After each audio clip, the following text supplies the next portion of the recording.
Hola, ¿qué tal? Muy buenas y bienvenidos a este nuevo vídeo donde veremos muy rápidamente cómo podemos comprobar el recuento de palabras en nuestro documento de Word.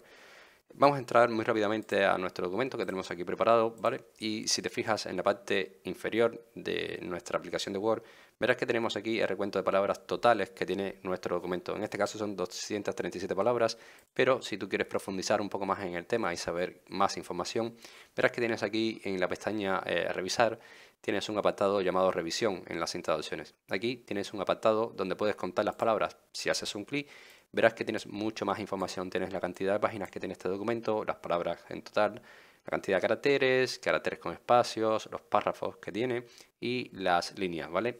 Por lo tanto, tenemos bastante información referente a nuestro documento, que es la que nos muestra Microsoft Word. Espero que este vídeo te haya ayudado, te haya gustado. Si es así, te invito a que me dejes tu like, suscríbete a nuestro canal y por supuesto nos vemos en un siguiente vídeo.